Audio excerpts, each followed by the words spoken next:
Hello friends, welcome to maths channel. आज हम देखने वाले हैं एक important theorem, Rolle's theorem. You can found this theorem in all kinds of board, and this theorem is taken from the chapter application of derivative. Okay, so you can find in ICSC, CBSC and Maharashtra HSC board also. Okay, so let's start. We'll see first of all the formal definition of Rolle's theorem, and then we'll see geometrical interpretation and one example of it. Okay, so आइए start करते हैं Rolle's theorem. Okay, so basically Rolle's theorem is defined for real valued function. Okay, so real valued function ऐसे function जिनका domain और codomain क्या होना चाहिए, real number होना चाहिए. Okay, so Rolle's theorem is defined for real value function और Rolle's theorem में कुछ कंडीशंस होते हैं. ओके, सो आइए वो कंडीशन वन बाय वन देखते हैं. So condition number 1, f is continuous on closed interval a b.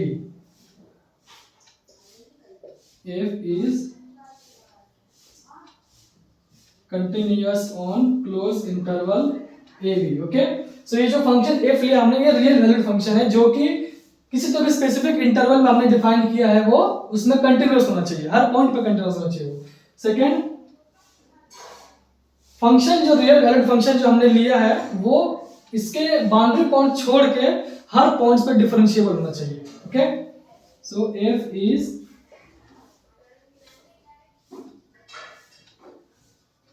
Differentiable on open interval a b. Okay, okay friends, जो f है वो इस बाउंड्री पॉइंट को छोड़ के हर पॉइंट पे डिफरेंशिएबल होना चाहिए. ओके, सो जब मैं ज्योमेट्रिकली शो करूंगा तब मैं बताऊंगा कि हमने ये ओपन इंटरवल ही क्यों लिया, क्लोज इंटरवल क्यों नहीं लिया, for differentiability. Okay, so friends, Rolle's theorem में कहना है कि अगर कोई रियल वैल्यूड फंक्शन ये दो कंडीशन सेटिस्फाई करती है तो हाँ, तीसरा मेन कंडीशन एक और है, थर्ड,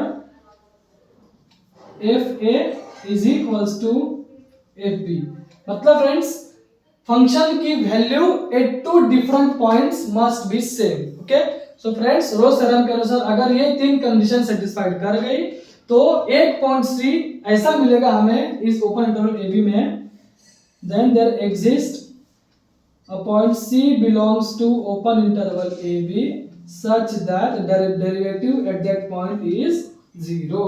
ओके फ्रेंड्स, सो जब ये तीन कंडीशन सेटिस्फाइड कर जाएंगी for any real valued function which is continuous in closed interval a b, which is differentiable on open interval a b, and value of function at two different point is same, then there exist at least one point c in open interval a b such that f dash of c is equals to 0. Okay, so हमें इस interval में ये तीन condition satisfied करने के बाद इस interval में एक पॉइंट c ऐसा मिलेगा जहां पर इसकी डेरिवेटिव क्या हो जाएगी, 0. ओके, सो फ्रेंड्स, आइए तीनों चीजें हम ज्योमेट्रिकली अंडरस्टैंड करते हैं.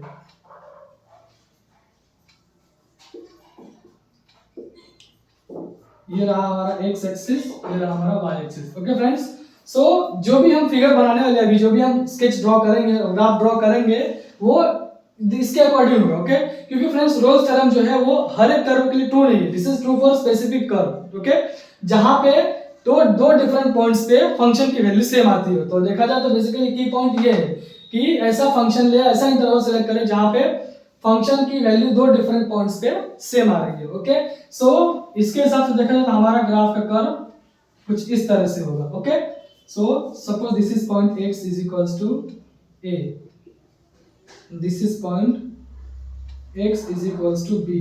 सो फ्रेंड्स, आप देख सकते हैं कि at point x is equals to a, this is the value of function at point x is equals to b, again this is the value of function. इसका मतलब a पॉइंट पे फंक्शन की value जो है वो fa है और b point पे फंक्शन की वैल्यू जो है वो fb है, और आप देख सकते हैं कि दोनों की वैल्यू सेम है. ओके, सो हमारी जो कंडीशन थी fa is equals to fb वो सेटिस्फाइड कर गई. दूसरा क्या फ्रेंड्स कि ये जो a और b पॉइंट के अंदर जो हमने इंटरवल में जो हमने ग्राफ ड्रॉ किया वो कंटीन्यूअस होना चाहिए इस इंटरवल से. आप देख सकते हैं कि ग्राफ कंटीन्यूअस है, कहीं भी ब्रेक नहीं हुआ है. दूसरी कंडीशन ये है कि ये हर एक पॉइंट पे डिफरेंशिएबल होना चाहिए. मतलब बाउंड्री पॉइंट्स, ये पॉइंट छोड़कर हर एक पॉइंट पर डिफरेंशिएबल चाहिए. मतलब क्या फ्रेंड्स कि ए पॉइंट और बी पॉइंट को छोड़ के जितने भी पॉइंट ये आ रहे हैं, यहाँ से हर पॉइंट से एक टेंजेंट पास होना चाहिए.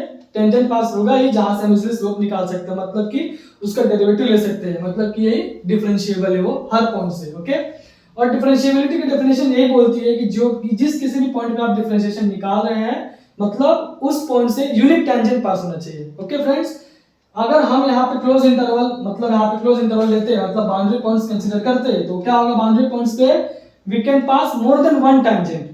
This is the beyond the definition of differentiability. Okay, so इसीलिए हमने बाउंड्री पॉइंट कंसीडर नहीं किया है. ओके फ्रेंड्स, इसलिए हमने ओपन इंटरवल लिया है और जिसमें बाउंड्री पॉइंट छोड़ के हर पॉइंट से यूनिट टेंजेंट पास करके उसका स्लोप ले सकते हैं यानी कि डेरिवेटिव निकाल सकते हैं. So that's why the function real valued function is differentiable on open interval ab. Okay friends, so ये रहा ज्योमेट्रिकल इंटरप्रिटेशन इसका.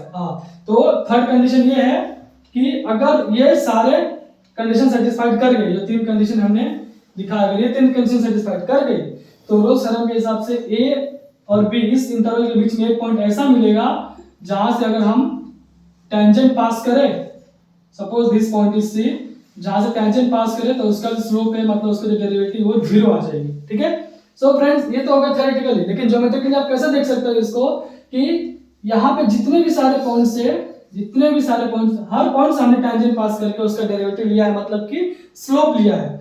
लेकिन इन सब के बीच एक पॉइंट ऐसा मिल रहा है जहां से हमने टेंजेंट ड्रॉ किया वो एग्जैक्टली एक्स एक्सिस के पैरेलल हो गया. और हम जानते हैं जो भी कोई लाइन एक्स एक्सिस के पैरेलल होती है तो उसका स्लोप क्या होता है 0.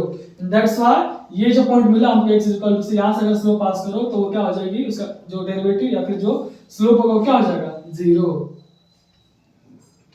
This is the point x is equals to c.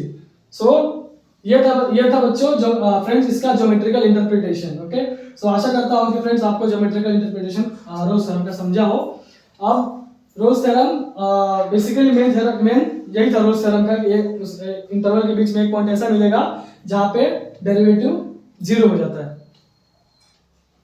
Friends ये था ज्योमेट्रिकल इंटरप्रिटेशन. अब आइए इसी चीज को, इसी रोल्स थ्योरम को हम एक एग्जांपल के थ्रू प्रैक्टिकली अंडरस्टैंड करते हैं. ओके, सो अगर आपको ये समझ गया होगा तो आप इसे वीडियो पॉज करके नोट डाउन कर ले. सो फ्रेंड्स आइए रोल्स थ्योरम को हम एक एग्जांपल के थ्रू समझते हैं कि रोल्स थ्योरम एक्चुअली है क्या. अब तक हमने इसका फॉर्मल डेफिनेशन देखा, ज्योमेट्रिकल इंटरप्रिटेशन भी देखा. अब आइए उसको एग्जांपल से समझने की कोशिश करते हैं.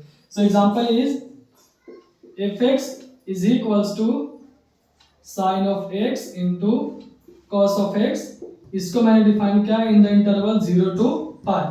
फ्रेंड्स एक और बात है, जो रोल्स थ्योरम है वो जो हमने कर्व बनाया था इस तरह का, इस पे भी ट्रू है, इवन इस टाइप के कर्व पे भी ट्रू है. आप देख सकते हैं फ्रेंड्स इस दो पॉइंट पे फंक्शन की वैल्यू सेम आ रही है. ओके, सो इस टाइप के कर्व पे भी ट्रू है, इस टाइप के कर्व पे भी ट्रू है फंक्शन. ओके, अभी हम ये जो फंक्शन लेने जा रहे हैं ये भी कुछ इस तरह का ही कर्व बनाने वाला है. आइए हम उसको ज्योमेट्रिकली देखते हैं.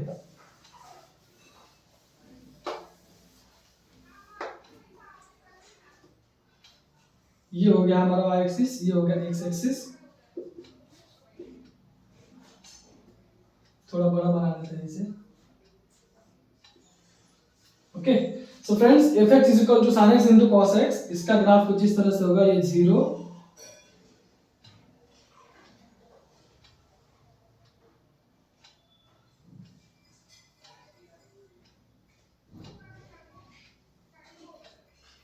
Okay friends.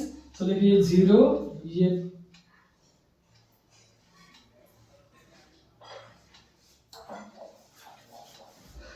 This is. So friends आप देख सकते हैं sin x into cos x का ग्राफ कुछ इस तरह से आएगा. ओके, सो फ्रेंड्स हमने इस फंक्शन को 0 to पाई में डिफाइन किया. ओके, अगर आप देखिए ऑब्जर्व कीजिए, अगर मैं इस फंक्शन को 0 to पाई में डिफाइन करूं तो हमें दो पॉइंट ऐसे मिलेंगे, इस π/2 और π/0 to π/2 एक इंटरवल, π/2 पाई ये दूसरा इंटरवल. आप देख सकते हैं फ्रेंड्स कि दोनों इंटरवल में हमें एक पॉइंट ऐसा मिलेगा जहां से अगर हम टेंजेंट पास करें तो एग्जैक्टली इस x एक्सिस के पैरेलल होगी. ओके, एग्जैक्टली इस x एक्सिस के पैरेलल हो जाएगी. सो इसीलिए यहाँ पे दो इंटरवल दिख रहा है, इसलिए हम क्या करेंगे, सिर्फ एक ही इंटरवल अज्यूम करेंगे, मतलब कि हम फंक्शन को डिफाइन करें फिलहाल 0 to π/2 के बीच. ओके, सो हम इसी इंटरवल के बीच में एक ऐसा पॉइंट फाइंड करेंगे जहां से टेंजेंट पास करो तो उसका डेरिवेटिव मतलब कि उसका स्लोप 0 हो जाएगा उस पॉइंट पे. ठीक है, सो आइए स्टार्ट करते हैं.